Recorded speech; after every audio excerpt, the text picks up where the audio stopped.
For those just starting out, to those who built their reputation.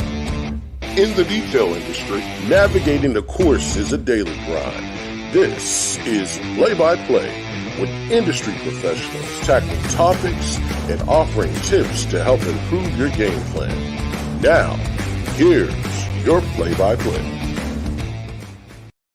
Hey, what's going on, everybody? All right, so as you can tell, things look a little bit different. I'm actually traveling up to our buddy's IGL training facility to speak at a training and to join in with those guys. But we still got the show must go on, right, Ryan? Absolutely, man. And we're going to be diving into the MVP pool for the next batch of guests. Today we got on Cayden Mueller, and he's out of Fort Myers, man. He's going to keep us posted as to what's going on down there. You know, they got hit by the hurricane, so we're going to hear how things have been going for him. Yeah, and it's always exciting bringing our users on, and doing this one-on-one time. You get to speak to them all the time, but it's fun to get to interview these guys, see how the software's impacted their business, and just see how things are going. Oh no, absolutely, man. And I've been talking to them on and off throughout, really before, during, and after. And they got hit pretty bad by the storm, so he's definitely going to catch us up on what's going on there. But Sure. So in addition to that, we're not going to be, we're also going to have some fun. We're going to be doing our hacker hack today, and so maybe you guys will be able to guess the hack. I know I'm excited for it. What about you guys? So yeah, I'm super excited. Are we going to have the answer this time, or are we still just guessing? No, we're going to guess, man. I think that's where it's at. That's definitely a lot more fun. That's made it a lot more fun, and Chris is always getting even more creative with his videos, so I love it. I don't know. Last week it was pretty much a big failure, I believe, if I'm not mistaken. The answer to the hack. What was it? He told me when I polish. They say put some polish on the steering wheel. I can't. Yeah, no, I don't know. I can't remember. No. Yes, I can. It was compound.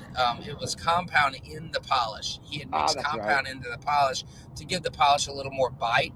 So it's a hack that we do all the time, or when necessary, and we literally mix a little bit of compound in our polish, give it a little bit more bite, and it helps polish out some stubborn metal. Right. That's right.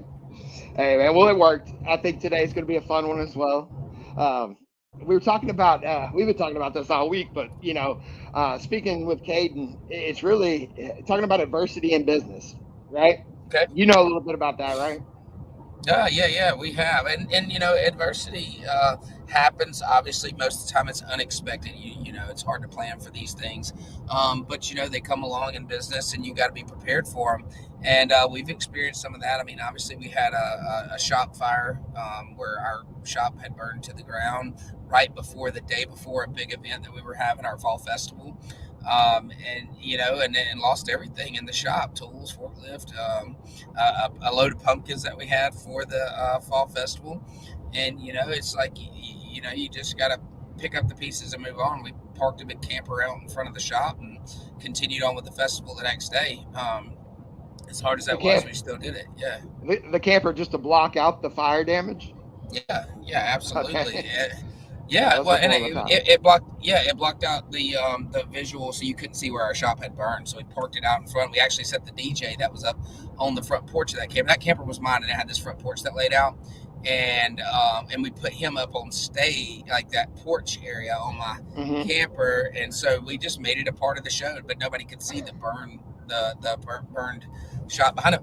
But that's what you do, right? You have to solve problems, and you don't ever know, big or small, when they're coming. We've also had hurricane issues before where we've had damage. One time we had our buildings blow out into the street behind us and tear down our fence, and all of us we had detailed crew meet there the day of the hurricane. Hurricane came like in the middle of the night / morning, and that afternoon we were there cleaning up all the debris and patching the fence in and back to business, because you can't control these things. All you can do is control how you react afterwards.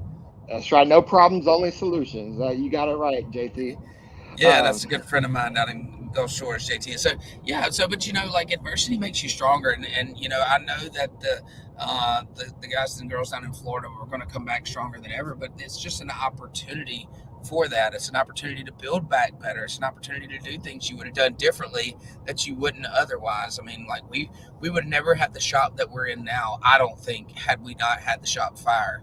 And it wasn't because of insurance. We had minimal coverage because it was an old shop, so we didn't actually have like insurance on that building. It was just a wood building, and we did have some contents coverage, so for like our tools, but we were able to build back, with a little bit of time. And now look at our shop. I like that. Build back better. That's a good. I like that. It sounds good. Yeah. well, buddy, you know who would know about this? I think this is going to be a good reality check because Cayden has been there. I mean, in Fort Myers from the very beginning, and the kid's been struggling. So, I'm definitely excited to get him on and hear what he's got to say. Yeah. It might be more of a reality check. Yeah, let's go ahead and bring him on. Hey, what's going on, buddy? Hey, can you guys hear me? Sure can. Yeah, loud and clear. How's it going, Cayden? Not too bad. I think the best way, and I listened to you guys' intro, I think the best way possible to get a great explanation is to tell you guys where I came from. I think that's the best possible way to get, especially you guys as viewers, to kind of get a good understanding of, where I came from in this whole mix. So I'll give you guys a little backing on myself. Introduce yourself. Let's get your name and your business first. Come on, introduce yourself. My name is Cayden Mueller. I am 19 years old, and I started a detailing company here in Southwest Florida my junior year of high school. After starting the company, it was kind of something that I was doing in the backyard and neighbor's house and I really did not know if it was something that I wanted to continue to do to make it worth a while. Within my junior year concluding, I really enjoyed doing what I was doing, and I figured I'd continue to make it as legal as possible, set up a website, and then, get a crew together that knows what the hell they're doing. I think that was the best approach possible I could take with the availability I had with my time being in school from 9 o'clock to 2:30 every day. So I did exactly that. I went through my entire senior year of high school running the company. I wasn't sitting in class doing anything productive besides being on my computer, answering emails and scheduling appointments for clients. But I had an absolute blast doing it. If anything, it helped make my senior year my senior year. Right. On top of that, as soon as I graduated my senior year of high school, I had a company, and there was nothing to beat that. I had a company. It was the best part. I took it and I ran with it as soon as I graduated. Obviously, nobody planned for 6 months after that happening to be slammed with a Cat 5 hurricane. It's definitely been the biggest scare in the company's existence. I would have to say that. Let's hold on. 6 months. Let's back up. Hang on, I want to back up. I want to speak to a couple things real quick. So you mentioned your age, and I'm extremely impressed by that. And I think our viewing audience will. You carry yourself well, mature. You got a great business. But let's back up to when you were in high school, and we'll get to the rest of the show in just a minute. Okay. But I had some experience. They're my employees. Yeah. Okay. I had some experience with the same thing, and one thing. So I started my first business at 14, and a couple of things that I remember. One, it was really easy to hire people because I was hiring my buddies from school, and they didn't have a job, they didn't have nothing to do. So, you're hiring, like, you had like a very easy pool to hire from. And then second was one thing that I remember specifically was that I didn't get voted most likely to succeed. And you know how they do the vote things? Yeah. And it really pissed me off because I felt like I was owning a business. I was already in college at night and, during high school, and they didn't vote me in. So I kind of held that as like a thing that I've always kind of held that in the back of my mind as I thought I should have been voted. I know the guy that got voted most likely. I was going to say. And I've way out succeeded. Okay, good. Yeah, that's all I needed to know. If you said he's like a state senator or something, I would have been like, but no. So you got him. If he was, I'd run for president. Right? And I guess always got to be one up, Right. No, so, but now just speaking to that, I mean, it's a different dynamic coming through high school and running this business. And I think you say it best, like, I wanted to get this thing legit. I wanted to lean into it and do it. It just shows your maturity level. And I think that, it says a lot about you. Well, I can't fail to I have to mention the fact that, I came from a family full of entrepreneurs. Okay, so my father, let alone the rest of my family members, he owns and operates just about 6 companies here in Southwest Florida as well. And with watching him do business for the time I did, it definitely made a difference on me and the view of life in general, because it taught me not to, be so vulnerable to go work for someone else. And that was something that I didn't want to do. I never wanted to be told what to do by someone else. Okay. And not trying to sound cocky, but I always wanted to be in charge of my own income and, my success. So, I got it for months and months and months. Your dad helped you do that. Your dad helped you do that. But, the truth is, it took me $500 to start this company. It took me $500 to start this company. It's gonna hurt you, Dustin, whenever he talks about back in the day. Like he back in the day to me one time when we were in the conversation. I was like, I couldn't have been but last week, bro. Yeah, like, you talked about, it's not about like you didn't want to work for somebody else, and I think that drive comes from just wanting to control your own destiny. And like working for someone else, it seems easier to me, but I always wanted to control my destiny. I wanted to like be able to build something and not be held back by any restrictions. And I think that that's where that entrepreneurial side goes. It's not like I don't want to be told what to do, because I'm told what to do every day. I work for all of my employees, and I'm told what I need to do on a daily basis. Yeah. Okay. So and our customers and anybody else that we service, like those that they control, but we're not tied down by that. We're not anchored or restricted by somebody's ceiling. We can control that destiny, and that's something I try to implement into our business, where my employees don't feel that way either. I want you to feel limitless, just like I do. But yeah, keep going. I just wanted to interject there. Just to kind of feed off what you just said, it's again, it was a huge role was played with my family growing up in entrepreneurship. But the other thing is that I took the advice I can get from my parents, but I never took, any finances or anything physical. I never took.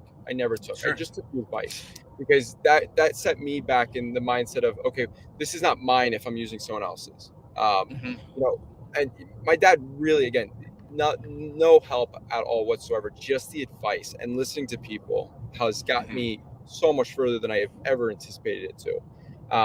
My mom, huge help as well. But again, this is just talking, just good advice, good leadership, and growing up in a family that has really honestly pushed me in the right direction. Honestly, that's worth way more than money. That support and that the resource of having that versus them giving you $1,000. If you give you $1,000 and no advice, you just blow the $1,000, right? Yeah. Like you don't use it, you don't get it. But if you don't have the money, but you have the advice and the coaching and the that guidance, then the possibilities are endless. Yeah, no, without a doubt. And the other thing is that after starting the company, I had a really, really hard time with high school. And just to back up on your comment of, who's going to succeed, I was the kid in my class. I went to a private high school, and it was very, there was only so many people in it. There wasn't, 1,000, 2,000 students. In my class, I had probably just around 150 students.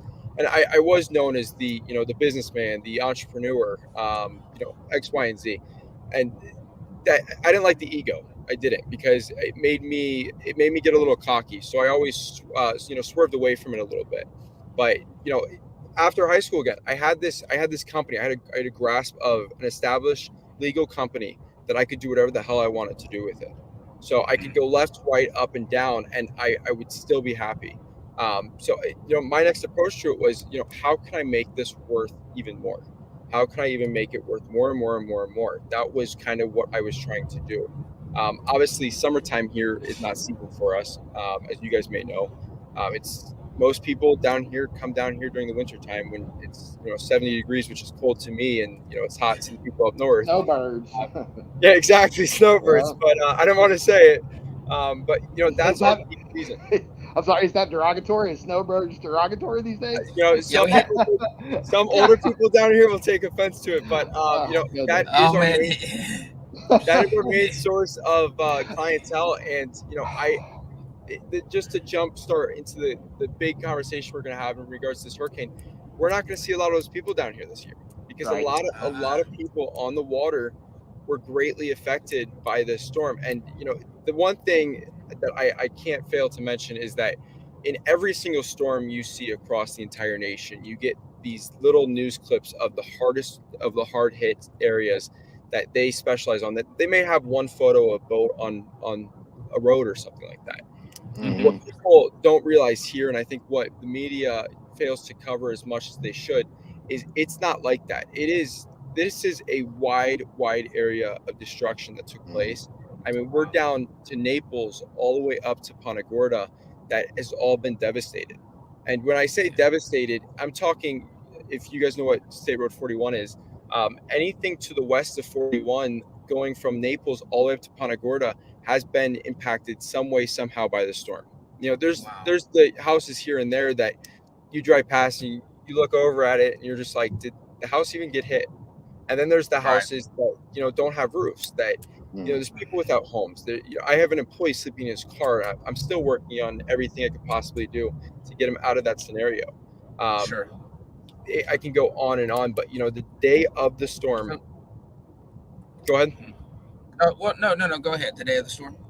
The day of the storm, I remember I was on the phone with Ryan, and Ryan just asked me, and I'm on the phone with Ryan like in the middle of the house, and the house is shaking, and the winds are blowing at 150 miles an hour, but I couldn't miss that phone call because it's Ryan, right? I couldn't miss a phone call from Ryan. Ever since I got into detail bookie, which we were just about Ryan, like 15, 20 days into it. Yeah, dude, we were almost there. I felt we were ready to go, and then I was ready to put up my website and get ready for the boat show. But this happened, and no one's in control of it. And yes, boat show was canceled, but it was rescheduled for early January. I think January 5th now. But that is basically what I was giving Detail Bookie was a huge new source of clientele at a boat show. I succeeded very well at last year's boat show, and I wanted to make ourselves look as best as possible and easy as possible to all of our new clients that we bring on at that show. So thank God they pushed the show, because there would be no way in hell I could possibly get the training I need by the time that show hits, especially with this. Yeah. Again, how the boat show that I own was originated was because they canceled the boat show, the Mobile Boat Show, because of COVID, and we absolutely wasn't going to take a canceled show and just not do something. So there was always a solution. You could always just start at your own. If they didn't have theirs, you could just start your own. Hey, I want to go ahead and talk about business. How has your business been affected by the storm specifically? So prior to the storm, and I've said this so many times since it happened, because again, I'm 19 and my head can only go so fast for the knowledge that I have. So, I've had to outsource to multiple different people for these answers, but right before the storm hit, we had the rest of the year completely booked out. We had the entire month of October, November, and December completely booked out. In a very, very high dollar amount of business. The storm hit. And, I've always been a fan of hurricanes. I love it. I never expected anything like this. It wiped. As soon as the storm came through, I'm getting texts from clients every single day. Hey, I have to cancel. Hey, I have to cancel. It went about a week long where I just got cancellations after cancellations after cancellations. And I'm not going to sit there and argue with the client. We can still do it if the boats. You guys figure your personal situation out, and then I'll come back to you and I'll look how we can address the situation. But I lost a lot of business. So I would say that is how it has affected me. But again, me, myself, I'm fine. I have a place to stay. I have food. I have water. Right now, I'm focusing on what I can do for other people. As soon as the storm hit, I got my guys all up and running. I made sure every single person on my team had what they needed. And so we can get back up and running in the business and help other people. So we actually transitioned into gutting homes. So removing carpet, tile, hardwood, and then baseboards, door frames, and drywall. And I had a contractor that I'm pretty close with, and I brought him on board, and we were just in and out of homes. We did 25 homes in just about 6 to 7 days.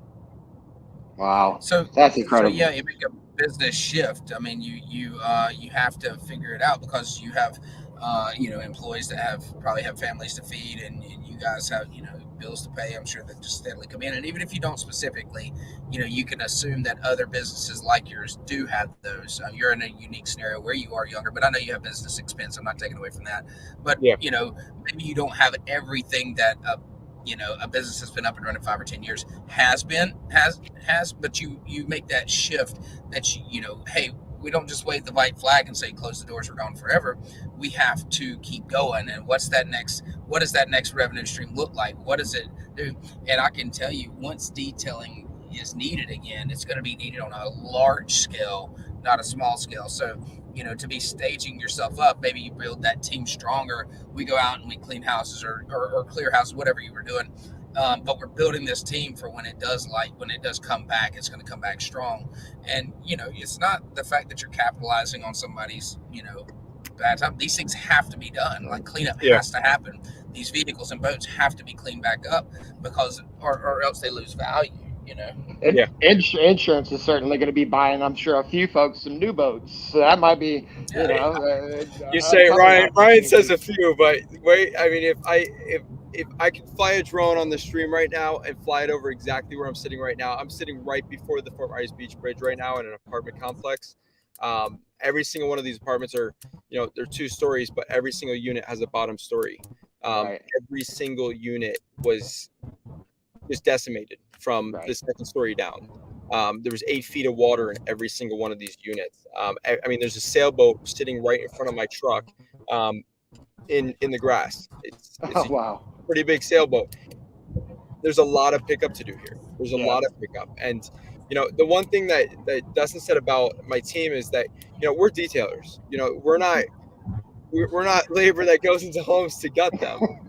We're detailers. So taking my crew from detailing into this, the first thing I had said to them was, this has to be done. If it's not this, I have to unemploy you guys. And that is the last thing I'm going to do. Wow.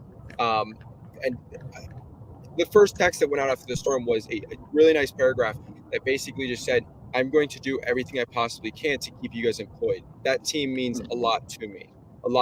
And everybody in my life knows that. I treat everyone on my team like they are one of me.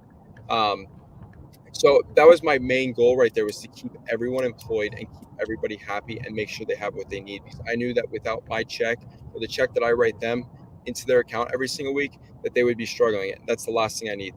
We're not talking about a crew of 19-year-olds either, right? I mean, most of my employees, actually, I don't have one employee my age. All of them are a lot older than me. My manager's 53, so that kind of gives you an idea. Yeah, families. They got families. It's not like so that's awesome. Yeah, that's incredible. Yeah, and that's exactly like when COVID happened, and we were. You guys hear me? Service. Yeah, it's kind of cutting out. Can you hear me now?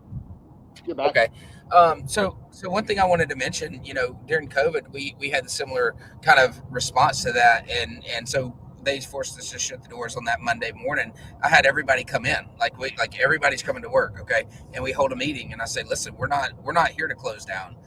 We're going to figure this thing out. You're going to come to work every day. We're going to figure out what we can do.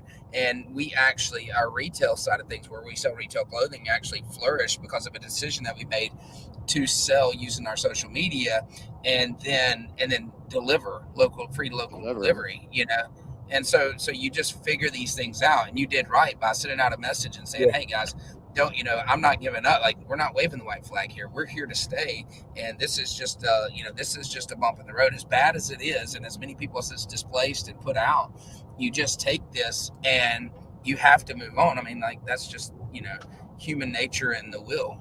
So, what I called, no, go ahead. That was one of the things, again, that being my first comment to my staff was a little overwhelming for them, and I could tell, because again, we're boat detailers. We do nothing else. We detail boats. Yes, we've adventured to get into different things within the marine industry, but my main staff are detailers. That's what they're trained and they go out to do. So yes, about 4 or 5 days after we start getting to demolition, you could see the lack of the effort or the want to go and continue. And as soon as I saw that, my phone starts ringing for details. Yep. And I just kind of tilt my head, and I'm just like, there's no way. There's no way. So I took it and I ran. I did not think twice. I threw my detailers back on details, and they were happier than ever. Today actually marks week 1. They've been detailing since after the storm. Nice. And they're happy. I've hired another demolition crew. So technically speaking, yes, I'm running 2 companies right now within one company. And it's not easy. It's extremely stressful. I've had a lot of people jump on board to help me out as best as possible. But, my go-to is, I've lived here for my entire life, 19 years, and I can't continue to see this place like this. And the only thing I can do to help is put the people that I have control over to work to help make the situation better. So that's kind of where I'm at right now. Again, my detailers are happy. They're back detailing. I mean, they really did not like the demolition, but it's not easy. It is not easy. Right. You're sitting in a house that is heated up to like 80, 90 degrees because there's no AC. There's mold. You have to wear these masks, which are a pain in the ass. Right. Gloves. I mean, it's disgusting. It is disgusting. But again, it's the only way to bring this place back to how it was originally.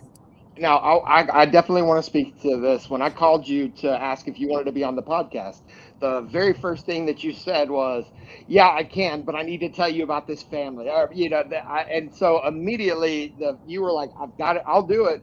But I also want to do a GoFundMe. So you want to tell us a little bit about the GoFundMe that you have going on and exactly what's going on there? So back last January, and I'm just going to say his first name just because probably legal reasons. Back last January, I got blown up in what's called the Great Loop. The Great Loop is it's a pattern that all these boaters go in around the United States, and they make a big circle. And within the Great Loop community, which I'm sure both of you guys are completely aware of what it is, I met a guy named Gary. Okay, never thought that this guy would go as far as he has today. But I serviced his boat at what was Moss Marine. I have photos and videos of that if they loaded properly, so I can present that on the podcast here. After I met Gary, we did a simple wash and wax for him, maybe a compound and a polish. I couldn't even recall. Very simple, cheap service. And guy just treated me right. He sat and talked to me, and he gave me as much business advice as possible. And I respect people like that. He'd call me every single month.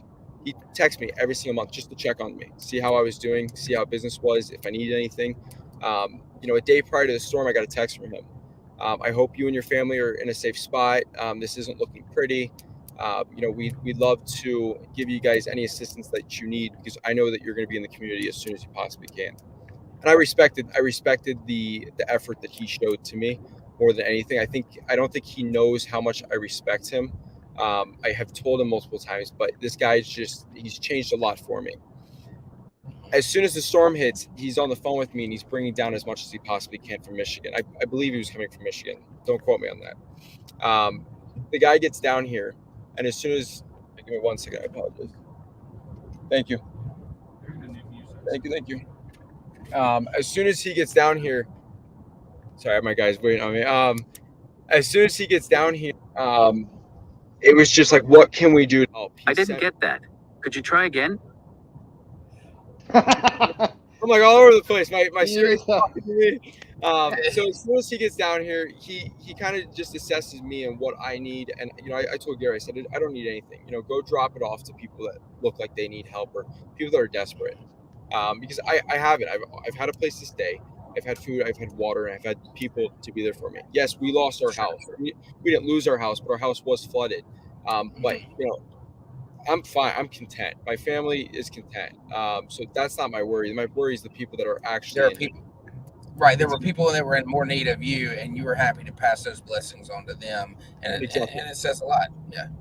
So within knowing Gary and meeting with Gary knew a buddy of his that lived in a mobile home park. And down here in Southwest Florida, you'll have a house that costs $3 million. And then right next to that, you'll have a community that's full of mobile homes. That's just how Southwest Florida works. After this, you won't see that again. After this, you won't see anything like that. So, after the whole scenario went through with Gary reached out to me and gave me a good contact to a guy that needed help. And I went over there. I took a look at exactly what he was dealing with, and it was bad. It was really bad. There was no roof on the mobile home. Everything in it was trashed. FEMA, I believe, is going to declare it a tear down, which is really upsetting because these people put everything they have into these homes so they can have a place to stay. The neighbor, guy's name is Randy. Okay, I get a text back from Gary about 2 days later and says, "Hey, I need you to go meet this guy named Randy." Guy is one hell of a dude. Right out of the bat, I walked into his house. Same situation. He has 6 feet of water that came into the house, maybe a little bit less, 5 to 6 feet of water, and this is probably a quarter of a mile to half a mile inland. Okay, it's actually right behind my neighborhood. So the guy was really going through it. He put all of his money into investments in the actual real estate market in his area, and he lost both homes. He lost everything he had. The guy starts to tear up in front of me because he has no clue what to do. He's like 70 and he's got nothing to do, nothing to help him. I get over there one day with just, unannounced. I showed up and the guy is on his back under the mobile home ripping out insulation. And I told Randy to get the hell out of there. The guy's old. He doesn't have, he's not in the mental and physical state to go and, provide himself this work. I told him I'd have my crew over there tomorrow to do it. Sure. This was yesterday. After I saw more and more of Randy, Randy really needs help. Randy has a boat. I'm taking the boat from him today, and I'm giving him a free detail. I'm doing everything for free on the boat to get the boat in the best shape possible because the boat went through the storm, and we're selling it for him to put some more money in his pocket. It's a hurricane. It's not gonna. It's a hurricane boat. It's not gonna do much for him because it's a low quality boat. If you don't understand what I'm saying, so it's not gonna do much for him. So I really think this is just one out of the dozens and dozens of people I've met that really need help. And what I plan to do is, if the GoFundMe goes as planned, is I plan to take this money and separate it to multiple people that I know that I have met in the past week since the storm has hit, and just help in as many ways as possible to get. So it's going to be multiple people that this is going to go to, but that's awesome. My main focus right now is Randy. Right. Again, the guy. I feel for the guy. Yesterday he repeated himself over and over. God sent you to me. God sent you to me. There's no doubt about it. And I'm trying to do as much as I possibly can. But people have to understand. I have business to run. I have people to pay, and I have to support myself at the same time. Sure. So there's only so much I can personally do for this guy until I'm just like, I'm losing too much right now. So that link, everybody, is down in the description box. If you see the little stroller across the bottom. So y'all can go there to donate. You mentioned having some videos and pictures. You want to go ahead and show those? It is, we also do audio as well, so we'll kind of talk about them as you're going through them. But I know that I knew you would add the shots you sent me, the little clips that you sent me were just, it was incredible. All right, can you guys see my screen? Yep. Yes. So I'll just give you guys a brief, explanation of every single photo that I have. Very, very brief because there's a lot of photos. This is at a neighborhood that's actually on the water. This is one of the, most high-end neighborhoods in Southwest Florida on the water. Just again, flooding like crazy. And this is the day after the storm. As soon as I got on the road, this is around, I think, 7:00 in the morning. Again, this is right across the street from my house. Let me cut the audio just because I don't want the extra sound, but this is right across the street from my house. And again, all of these homes experienced a great load of flooding.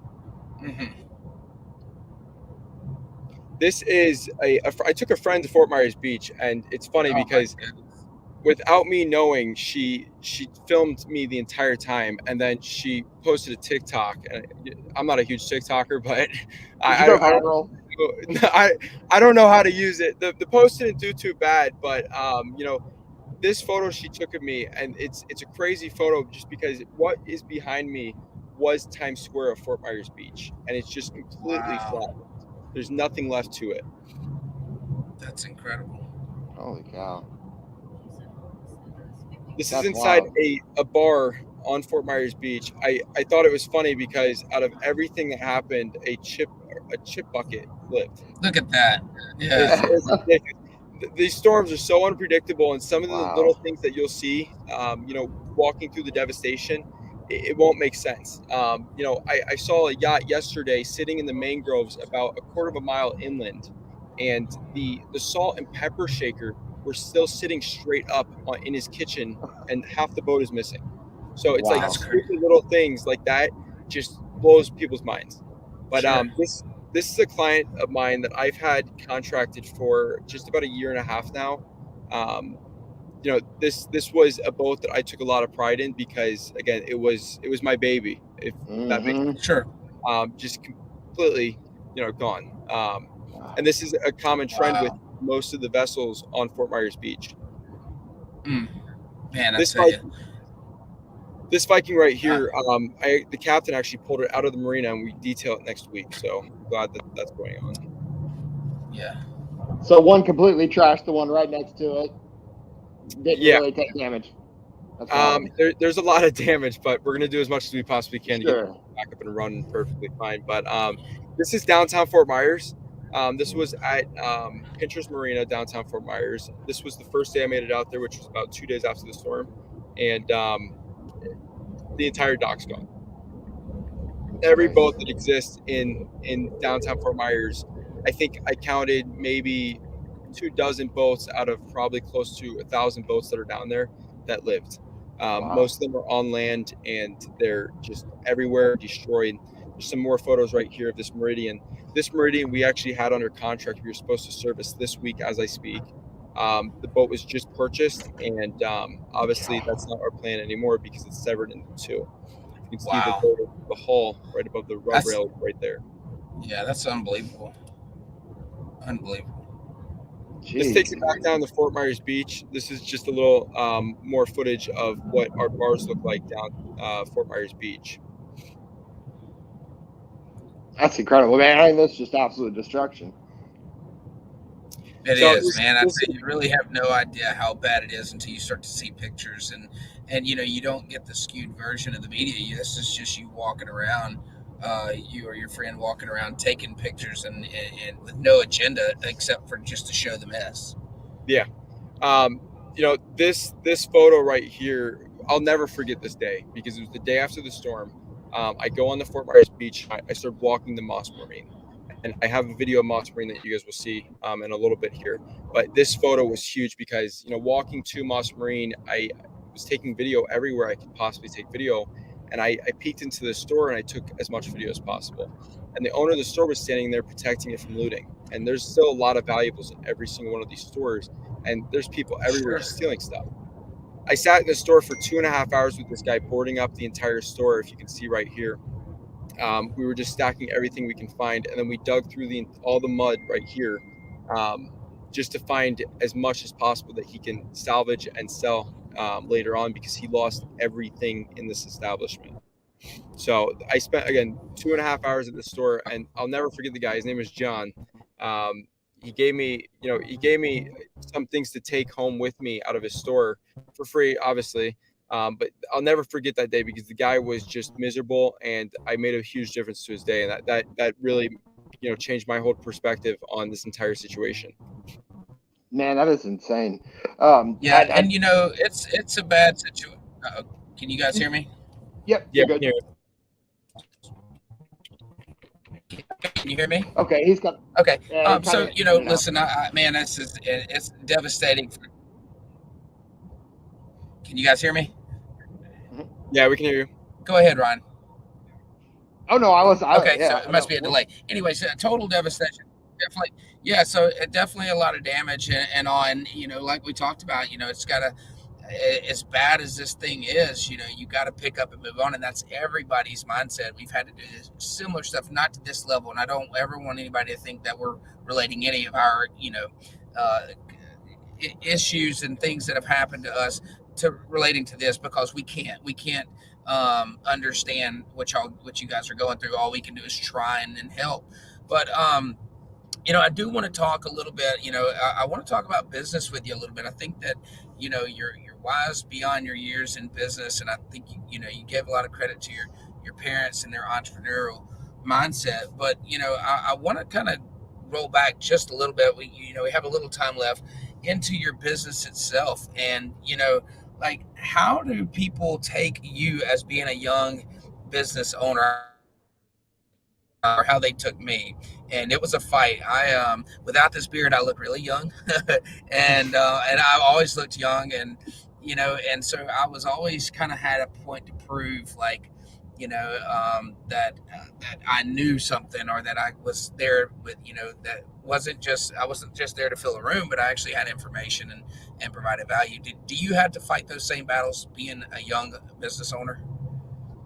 So just to kind of give you again a little brief on my backing, because I've heard dozens and dozens of people say, you would make people millions if you just went the sales for them. I don't want to work for anyone. I'll make sales for myself. I think the way that I present myself and the way that I talk to people and feel so comfortable doing so makes a huge difference on my approach to business. Sure. And this goes back to a little bit of, my dad. My dad started a Christmas tree tent down in Fort Myers when I believe he was 19 or 20. And I've been doing sales at that tent for Christmas trees for, since I was maybe 12. And that really opened me up to being comfortable talking to other people. And confident. Yeah. Exactly. So, and the other thing is I learned how to become knowledgeable about what you're selling at that point in my life, because I couldn't sell the product that I had without knowing exactly what I was selling. So I took that when I got into detailing, and I taught myself how to become as knowledgeable as possible getting into that industry. Sure. Hey, can you guys give me just a second? I need to tell my employees one thing really quick. Go ahead. How you doing that, Dustin? You're going down to IGL facility. How far you made it? Wait, I think we're about, I really don't know what we've been on the road an hour or so, probably getting a little bit closer to Montgomery. So we got the most of the trip ahead of us. We're looking forward to it. Look at 10 hours. About 9. Yeah. Which, Mike travels from, where's he out of? Mike Carlin? Like, Illinois. Not Illinois. Anyways, he's got an 11-hour drive. Wisconsin. I think. Yeah. It's where they make cheese, the cheese curds. Yeah, that's right, cheese curds, Wisconsin. Yeah, that's right. And so, anyway, sorry about that, guys. He has an 11-hour drive. It's all good. So we both travel in quite a bit. Yeah. That's cool. Sorry about that. Go ahead, Cayden. No, I apologize for having to take a break there, but go ahead. Whatever we were talking about, go ahead and resume there so we can get into. I know you sent me some of the questions. I want to get to some of them. They're very important. Absolutely. Yeah, so tell me about. Yeah, I want to know about the reach out from other cities. Is anybody else, kind of helped out, or are you guys getting outsiders come through and offering help? Yeah. So. Right before the storm, I used a great. I backed this company for everything I have, but I'm not sponsored by them, which upsets me. But we're getting there. You have to take baby steps when you start, and so, I have a great product line here down in Southwest Florida, and I'm fortunate enough to have the store right down the street from me, and we get all of our product, every single product that we use from them. It's a great company. They have great products that I stand by with my whole heart. We must be talking about Stark, because that's the Stark. Of course. Stark is some great stuff. I didn't start my business using them, and I regretted it because it would have made quite a difference if I did. But I've developed a relationship with them over there, and they're great people. They started carrying a product called Xanago. It's a mold and mildew prevention for your entire boat. You could spray it on the entire boat. When it first hit the market, it was right after COVID, and I refused to buy into it just because I didn't know enough about it to get involved in it. It was, at the time, it was very expensive for me to get involved with it. Your unit was another $120, and then your gallons were, hundreds of dollars as well. So it wasn't something that I was really looking at the time. So as soon as I actually got on to Detail Bookie with my company and using you guys for my software, I had did the same exact thing with Xanago. Xanago had a great product, and I knew that off the beginning. I just, again, wasn't comfortable to make that decision right off the bat to go and get into them.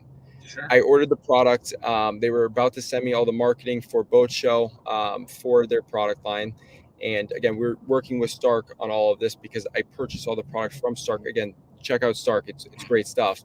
I got on the phone with, believe it or not, his name's Ryan, with Xanago, and they sent me, some free products, a free, another dispenser to help, with what we're doing and help the people down here. If we actually go back to my screen, let's see if I'm still on here.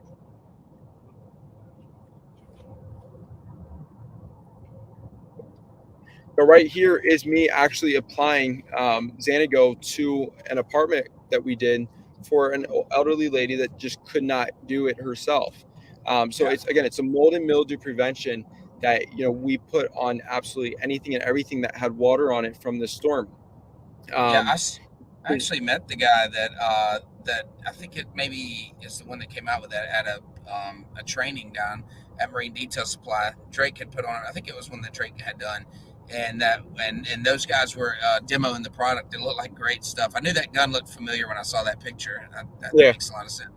It's great stuff, and it's a great company. The fact that, and it's just the little thought that really makes a big difference for me wanting to speak about that company, because it's like you guys going and sponsoring my company. A lot of companies wouldn't just go and do that. A lot of companies wouldn't. So the fact that Xanago actually sent me their products for free, so I can go and help even more people, because now I have two of their units and more of their product. The fact they sent that to me really showed me a lot in the leadership behind the company.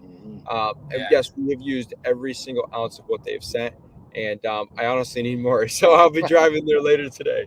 But they're great people. So yes, to answer your question, there has been companies, and you guys too. You guys, just this, let alone you and Xanago, you guys have done a great job, helping down here. It makes a difference. It seriously does.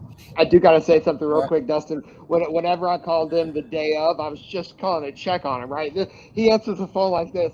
All right, listen, I know we had a meeting scheduled, but I don't think I'm going to be able to work on it. I was like, dude, you're really talking about software right now. Like, I do not care about software right now, dude. I'm calling you to check on you. Yeah, he was worried that his trial might run out before he finished. I was like, Ryan, I need some free minutes on the phone with you more. We gotta put it on hold.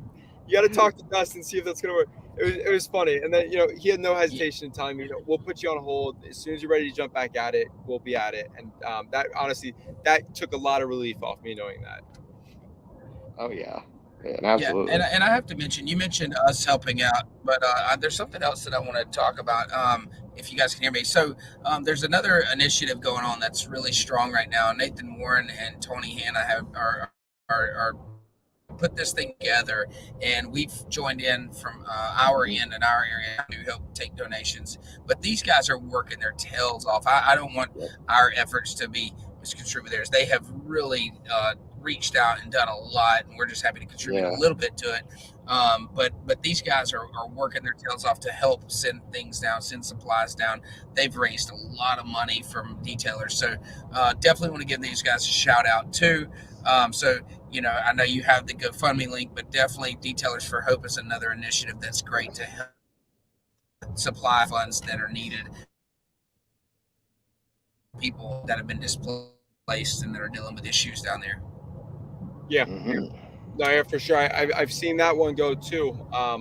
There, and this is the hardest part for me. And I've talked to so many people out of state that want to help. If you're not willing to get in a car and bring supplies down here, then don't send money to a huge organization. Send it to your small ones that are going to make the difference for the individuals that really need it. Donating to FEMA, donating to any large corporate company. Save the time and give it to someone that has a private fundraiser going on that can really use the money, because all it's doing is funding for the people that are losing because of insurance. I mean, insurance is ridiculous. The insurance companies are going to go wild here. I'd be surprised to see what's left here for insurance after the next year of going through this. Be a lot more expensive, that's for sure. Yeah. Now I know we're starting to get kind of low on time, so we do got to kind of get this wrapping up. We really do appreciate you coming on. So you haven't been to any of the trade shows, really, right? We got trade shows coming up. So are you going to be going to any of them? I know I mentioned the one in Orlando to you coming up in February. So me personally, I don't see a reason to go to boat shows out of our serviced areas unless we're providing services in that area. Obviously, yes, I have a name, I have a logo, I have a company that's successful, but why would I be going to an area that we don't service to market to people that we can't service? No, I mean like a detailer trade show. Okay. Detailing. So Okay. yeah, No, like conference. completely Yeah. I wouldn't hesitate to go to any. Obviously, I would go in a heartbeat. The right opportunity just hasn't come to me in order to go and take part in a show like Sure. that. Obviously, yes, there's every want of me to do it. I have friends that go. I have business buddies that have gone. Again, but with this right now, Yeah. I have a lot to focus on in order to even Sure. get myself out of town. Well, we'll be down in Yeah. Orlando, so that's not too terribly far from you, is it? No, what were the dates of that? It's I believe late January, early February, if I'm not mistaken. I'll definitely take a look at that. Late January. You can also text me the information of that because I would definitely take part into that. I'd love to also bring up a few employees of mine too. I'm sure they would love the getaway Yeah. for a few days. It's a lot of fun, They man. would, and yeah, to meet and be able to meet a lot of the suppliers, meet a lot of detailers that are also in the industry, and talk to people that fight the same problems that you guys are fighting as far as detail related. It's really cool. There's a ton of good trainings there. My buddy Joel LaPalm always does a good class. We'll have a couple classes there. You got Jason Rose always does good classes. I mean, like this is like the elite of the elite. All your products, all your suppliers. Yeah. So, Really good man, stuff. I'll tell you, it's been great. I can't wait.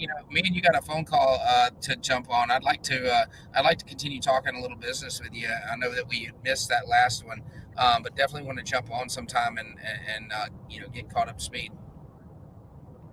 Yeah, no, for sure. Again, I mean, the Sunday that we were supposed to speak was the Sunday prior to the storm, Right. and Yes, I was in go mode. I raced sure. down here, and I did as much as I possibly could for the clientele that I built. What I have failed to mention is we had just about 400 clients prior to the storm. Within a year and 9 months into business, 400 clients made me extremely happy. It made me feel like we're getting somewhere. We're doing something. That's right. After the storm, I think we have lost close to 65% of our clientele, which is tough. But we're going to pick up. We're going to rebuild, and we're not stopping. We won't go off of full time. We will be full time. And if I have to chase after the business, or if I have to send my crew to Miami to open up shop there, I won't hesitate to do that. Yeah, you do what you got to do, man, and anything that we can do to help, don't hesitate to reach out. We're here for you. You just let us know, man. We're happy to. Look, you're doing big things. We appreciate you jumping on today. Hey, we don't have more time. I feel like we could talk for hours, but we're gonna have to finish the show. I'm sure we could. I'll send you Dustin's his meetings link. You can now schedule a call with Dustin Jackson. Y'all gotta call me to get it though. You gotta go through me to get to him though. So I'll shoot it over to you. No, we should definitely jump on another podcast, within the next 2 months, just to kind of get an update on the status down here, because I think it'd be really cool to, especially your guys' platform, your guys' followers. I'm sure there's plenty that will question exactly, what is it like down there right now. So I would love to do a follow-up after this to kind of just give your guys' viewers, and I'm sure I'm going to send a lot of people your way to watch this, kind of give them an idea of where I'm at too. Send a lot of people my way for software. That would be awesome too. Yeah. All right, man. Appreciate it. Good talking to you, buddy. Be safe down there. Holler us if you need anything. Thank you. I appreciate it, guys. Take it easy, buddy. Awesome. Good stuff, man. It is good stuff, man. I could talk to that guy for hours, and it's cool to see somebody with such motivation. And we really didn't get to dig deep into the business side of things. I obviously with what's going on, that needed to be talked about. But I really would like to talk to him about business, and you can feel the drive that he carries and the spirit that he has. And are you saying that's a young Dustin Jackson there? Did you see a little bit of young Dustin Jackson in him? That's what I saw. A little bit of young Dustin Jackson there. When I talked to him, I was like, "Oh man." it was so funny. He made the comment like, I didn't want to work for anybody. And, I remember a military, like, what do they do when they try to draft you or they try to get you to join? Yeah, recruit. Anyway, so when I was in high school, a recruiter, and they called me up and they're like, hey, we think you'd be a great fit. And I said, I don't think so. I like to be in charge too much for the military. Unless I could just come in and run the show, I don't think you guys want me. Yeah, I but did that want to was cut him off. like I I was had going that to ask you. mindset. Yeah, I wanted to ask you if that was Yeah. something that resonated with you. You don't seem like the person that would do well with a boss. I don't know, something about it. Just you don't seem like you'd be easily managed. I call it restricted. It's not manage, it restricts. And so, I don't know of a manager that would want, they're, running 6 different companies. So, whatever. So but I enjoyed it. I was gonna say, so whenever he said like, no more detailing right now, let's go gut houses, did that sound like a Dustin Jackson move, right? I mean, it's like it's not here. We got to keep the guys working. When he said full time, I gotta have my guys are full time. You've got that exact same drive, passion. Like you're not gonna let your folks go without your employees, and so like it's like, man, that's awesome. Do what you gotta do. Stellar guy, man. You do what you.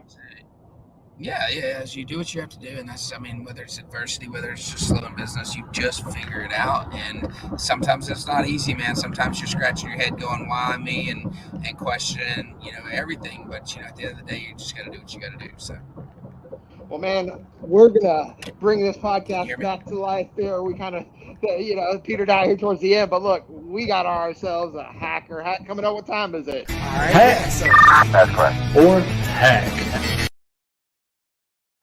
All right. Am I still muted? Unmuted? Can you hear me? Am I? I can't see the video. I can't. There it is. All right. So we've got. I know what that is. Okay. So, what is that? That's interior cleaner. It looks like he is about to. I know it. What am I looking at there? Interior cleaner. Can you hear me? Yeah, I can hear you. Can you hear me? So it looks like the video's a bit delayed, but it looks like they had an interior cleaner, and they are now going to use it on the outside of the vehicle to possibly get off bugs, such as. I think that's a magic eraser. Am I right? Is that a magic eraser? No, it's absolutely not a magic eraser. No, can you hear me? It's not a magic eraser. All right. If you say so, it looks pretty much like a magic eraser to me. So interior cleaner works well for bugs? Is that what we're doing? Right. Yes. Can you hear me, Ryan? I can. Could you hear me? Yeah, I can hear you. Okay. Yeah, there must be a huge delay. Okay, so yeah, you were saying magic eraser, and I was cringing when you were saying that. You totally brought out your lack of detailing knowledge. Like you just laid it on a platter for every detailer to just eat up right there. So what were they doing? You see the bottom screen? A magic eraser. I know what they did. A magic eraser. Well, I want to tell you why. Magic eraser would scratch it. They cleaned with abrasion, and they would scratch the clear coat really bad. What they were using was an interior cleaner, which is like a cloth, and it's a webbed cloth, and you can use it for the outside to scrape the bugs, in a sense, give a little bit more than a microfiber of grab to pull the bug off the paint. They said it was a leather applicator or something, is what the bottom thing said. Using the leather cleaning pad. All right. Look, so as if Hacker Hack wasn't hard enough, put a delay in there, put a frozen video in there, and put Ryan screaming magic eraser, and it just. Yeah, I knew that. I was just trying to see if you did. Right. Well, I mean, I guess we have to run it to I guess we have to run it to ground here. If you are stuck out in the middle of the woods, all you have is the front of your car. Yeah. Some bugs on the front of your car. A leather cleaning pad or an interior cleaning scrub pad. Okay. And some soapy water. You can go ahead and clean them bugs off that bumper. I think this hack is confirmed. Yeah. This hack is confirmed. Are you guys going to be doing a hacker hack at IGL facility by chance? A hack? Yeah. I don't know. I mean, these guys keep coming up with something new every time I see them. So I know, man. I'm excited, man. Well, you go have a blast. Yep. Have a good time. Be safe. You guys be awesome. We're going to be at SEMA. That's right. IGL booth, West Hall. That's booth 51195. Make sure you check us out on all of our podcast platforms, YouTube, Facebook, live stream. Happy Friday. Y'all have a wonderful day. You be safe, sir. All right, you too, buddy. Thank you. Y'all take it easy. Peace.